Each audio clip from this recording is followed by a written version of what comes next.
Pharaoh ने जोर देकर कहा कि प्रिंसेस को बिफू की रखैल बनना होगा। उसने मुस्कुराते हुए कहा, लेकिन उसे कभी शादी की औपचारिक रस्में नहीं मिलेंगी। वह प्रिंसेस जो हिताइट साम्राज्य की सबसे खूबसूरत और राजा की सबसे प्यारी बेटी मानी जाती थी, बस एक बेनाम रखैल बन जाएगी। फ़ैरोह का मकसद था राजकुमारी को ये बड़ा अपमान देकर हित्ती साम्राज्य को नीचा दिखाना। फिर फिरौन ने कहा, हाथ उठाकर चिल्लाया कि उसकी हजारों सेनाएं हित्ती साम्राज्य का सिंहासन रौंद डालेंगी। जल्द ही हिट्टी राज्य मिस्र की जमीन बन जाएगा। वो दूत जो अब तक तटस्थ थे, अब डगमगाने लगे। जो पहले हिट्टी साम्राज्य को सहयोग देना चाहते थे, अब मिस्र का साथ देने लगे। राजकुमारी जमीन पर बैठ गई, पूरी तरह से हैरान। उसे लगा कि ये तो मरने से भी बुरा है। हित्ती साम्राज्य की इज्जत मिट्टी में मिल गई। वह अब कभी वापस नहीं जा सकती थी। फ़ायरोह ने बिफू को उसे तुरंत ले जाने को कहा। आसपास के मंत्री सब मुस्कुरा रहे थे और बिफू को बधाई दे रहे थे। सिर्फ बिफू चुप खड़ा था, जैसे किसी गहरे सोच में।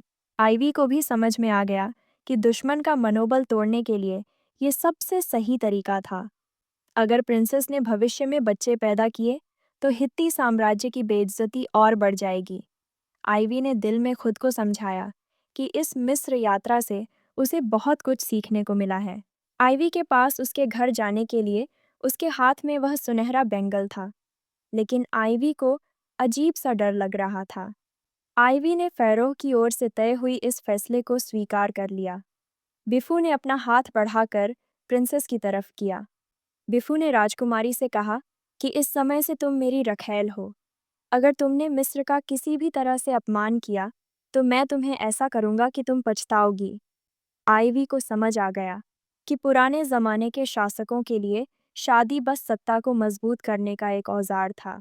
फिर भी आइवी के दिल में एक अजीब सा एहसास था। उसने सोचा, जब तक वो ये ब्रेसलेट पहने है, इसका उससे कोई लेना देना नहीं होगा। मगर कुछ देर बाद भी उसके हाथ में पड़ा सांप के आकार वाला ब्रेसलेट बदला ही नहीं। तभी आइवी के मन में डरावना ख्याल आया, क्या वो अब कभी वापस नहीं जा पाएगी? उसी वक़्त बिफ्फू ने भीड़ में छिपी आइवी को देख लिया। आइवी तुरंत मुड़ी और हॉल से बाहर भाग गई। लगभग उसी वक़्त बिफ्फू भीड़ के शोर के बीच उसके पीछे दौड़ा। आइवी ज़्यादा दूर नहीं भाग पाई और बिफ्फू ने उसे पकड़ लिया। उसने आइवी के भेस को देखकर झुंझलाहट से सोचा कि शायद वो भागना चाहती है। बिफ्फू ने पूछा, क्या तुमने सब कुछ देख लिया क्या? आइवी ने बोला, हाँ, मैंने सब देखा। आइवी ने कहा कि प्रिंसेस खूबसूरती है, लेकिन ये जवाब बिफ्फू को बिल्कुल पसंद नहीं आया। उसे उम्मीद थी कि आइवी जज्बाती लहजे में कुछ कहेगी और ईर्ष्या महसूस करेगी, और शायद वह मुझसे कहेगी कि तुम राजकुमारों से शादी मत करो। मगर आइवी का जवाब बहुत ही तर्कसंगत था। उसने कहा कि बिफू का प्रिंसेस से शादी करना अच्छा ही है।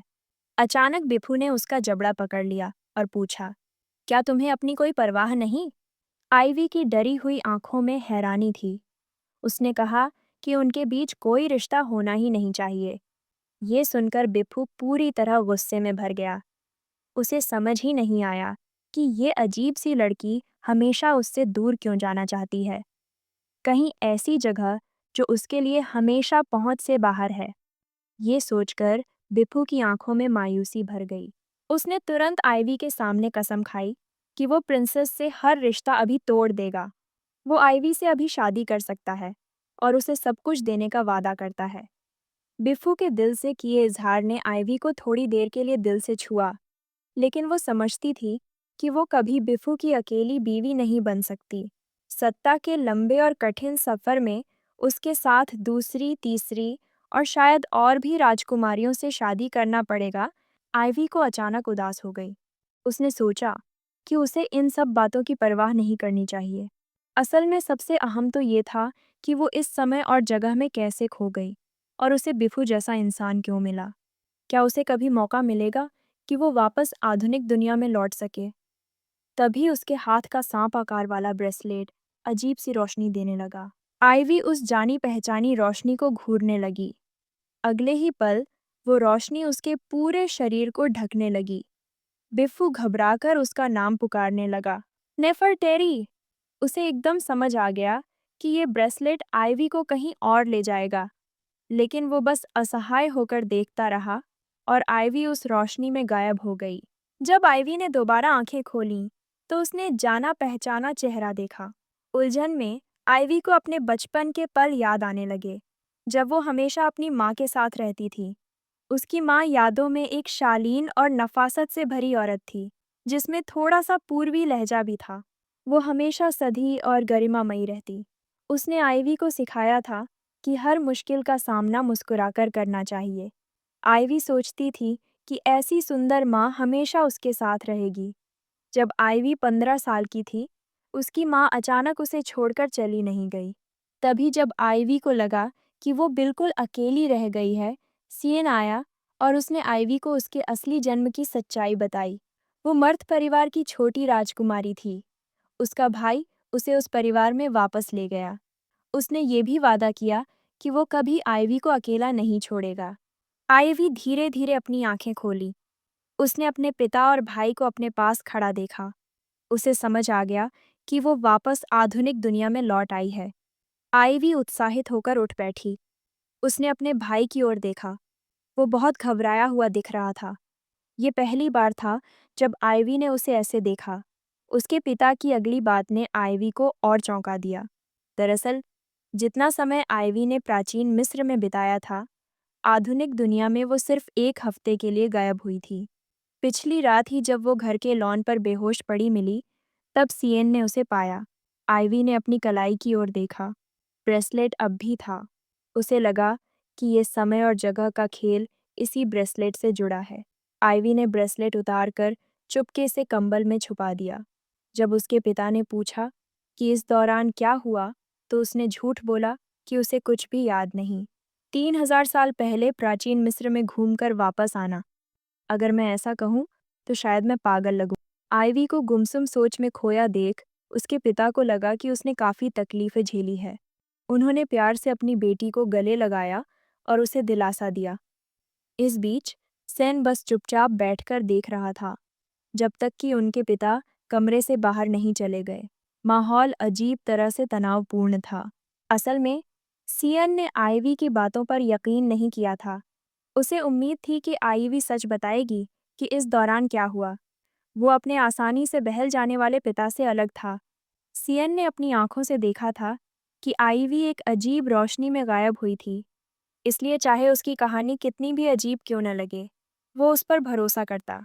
लेकिन आइवी बार बार यही कह रही थी कि उसे कुछ याद नहीं। उसने तय किया था कि वो किसी को नहीं बताएगी, क्योंकि वो खुद भी उस अनुभव को भूलना चाहती थी। सेन ने गंभीर चेहरा बनाकर आइवी से पूछा कि ये बिफू कौन है। आइवी को उम्मीद नहीं थी कि उसने बेहोशी में बिफू का नाम लिया था। सेन ने अपनी बहन के चेहरे के हाव भाव से महसूस किया कि बात इतनी सीधी नहीं है। बिफू सुनने में किसी आदमी का नाम लगता था। क्या आइवी उस आदमी के साथ थी जब वो गायब हुई थी? ये सोचकर एन अपनी भावनाओं पर काबू नहीं रख पा रहा था। आइवी ने भी अपने भाई के बदलते हाव भाव नोटिस किए और हैरानी से पूछा कि उसे ये सब क्यों जानना है। सेन ने तुरंत समझाया कि बहन की परवाह करने के लिए किसी वजह की जरूरत नहीं होती। उसने ये भी कहा कि जो रहस्यमयी आदमी आइवी के पास आया, उसका कोई मकसद जरूर होगा। अपने भाई की ये बात सुनकर आइवी की आंखों में उदासी भर आई। उसे पता था कि उसे कोई उम्मीद नहीं करनी चाहिए, क्योंकि उसका भाई तो पहले से ही शादी की तैयारी कर रहा था। सियन ने कहा कि उसकी शादी का उसके भाई की केयर से कोई लेना देना नहीं, लेकिन ये सुनकर आइवी और बेचैन हो गई। उसने कहा, जब तुम शादी कर रहे हो और मुझे छोड़ रहे हो, तो फिर क्यों मुझे कंट्रोल करते हो? क्या मुझे प्यार करने और किसी और के साथ रहने का हक नहीं? आइवी की ये बातें सुनकर सीन खाली चेहरे से देखता रहा। वो कोई जवाब सोच नहीं पा रहा था। जब वो कुछ और कहना चाहता था, तभी आइवी ने सिर को कंबल में गड़ा लिया और अब कोई जवाब नहीं दे रही थी। उसकी बहन की विरोधी प्रतिक्रिया ने सियन का दिल दर्द से भर दिया। बेबस सियन ने कहा, थोड़ा आराम कर लो, और कमरे से बाहर निकल गया। वह दरवाजे के पास धीरे से टिक गया, सोच में खो गया। पहले उसने कठोर माहौल में अकेले संघर्ष किया था। जितना ऊंचा वह चढ़ता, उतने ही कम लोग उसके साथ रहते। स्पॉटलाइट के नीचे, सब कुछ अंधेरा था। उसी समय उसने अपनी असली बहन से पहली बार मुलाकात की। वह एक फरिश्ते जैसी सुंदर थी, लेकिन इतनी नाजुक कि सियन खुद को उसकी तरफ आकर्षित होने से रोक नहीं पा रहा था। जब उन्होंने साथ समय बिताया, तो वे पूरी तरह से सामंजस्य में थे, जैसे जन्म से ही एक दूसरे को समझने के लिए बने हों। खून के रिश्ते ने उन्हें दुनिया का सबसे करीबी रिश्ता बना दिया। ये खुश होने की बात होनी चाहिए थी, लेकिन बाउंड बाय ब्लड शब्दों ने सियन को अंदर से हताश कर दिया। आइवी के आधुनिक दुनिया में लौटने के बाद वह अक्सर गुमसुम रहती। वह बिफू के बारे में सोचती, वह जो कभी जमीन पर डर फैला देता था, जरूर एक समृद्ध राजवंश बनता। लेकिन आइवी ने इतिहास की किताबों में उसका नाम कहीं नहीं पाया। क्या बिफू कभी फराव नहीं बना, या सिर्फ एक मामूली प्रिंस बनकर रह गया था? आइवी अब उन यादों में खोना नहीं चाहती थी। सामान्य जीवन में लौटकर आज आइवी कॉलेज एडमिशन इंटरव्यू में शामिल हुई। वह प्राचीन मिस्र की अर्थव्यवस्था पर अपनी रिसर्च पेश कर रही थी। उसने स्पष्ट और संक्षेप में अपने विचार बताए। प्रोफेसर के सवालों का वह आसानी से जवाब दे रही थी। प्रोफेसर ने इस युवा लड़की की गहरी समझ देखकर उसकी उम्र पूछा। फिर उन्होंने आईवी से डिफेंस पर चर्चा शुरू की। अगर आज की इंटरव्यू पास हो गई, तो उसे कैम्ब्रिज यूनिवर्सिटी से ऑफर मिलेगा। इसके बाद उसने महसूस किया कि लौटने के महीनों में उसके पिता ने पूरे परिवार को डर में रखा था, खोजते हुए कि आइवी को कौन अगवा किया। लेकिन आइवी अब भी सच नहीं बता पाई। अब वह केवल उम्मीद कर सकती थी कि कॉलेज में एक नई शुरुआत हो। इस बीच एक प्रोफेसर ने एक और सवाल पूछा। उन्होंने आइवी से रैम से डयाई की महानता के बारे में पूछा। आइवी कुछ समय के लिए स्तब्ध रह गई। हालांकि प्रोफेसर ने कहा कि यह सिर्फ एक सामान्य सवाल था और आइवी स्वतंत्र रूप से बोल सकती थी। आइवी, जो इतिहास में अच्छी नहीं थी, बिना तैयारी कुछ कहने की हिम्मत नहीं कर पाई। उसे केवल सामान्य ज्ञान के ऐतिहासिक तथ्यों का ही उल्लेख करना पड़ा, जो लोग जानते थे। जब उसने कहा कि रैमसे दयाई के 90 से ज्यादा वर्षों में 200 से अधिक पत्नियां थीं, एक प्रोफेसर ने उसकी बात बीच में काट दी। उन्होंने आइवी के पेपर की प्रशंसा की, लेकिन ऐतिहासिक शोध की सटीकता पर संदेह व्यक्त किया। फिर प्रोफेसर ने कुछ ऐसा खुलासा किया जिसने सबको चौंका दिया।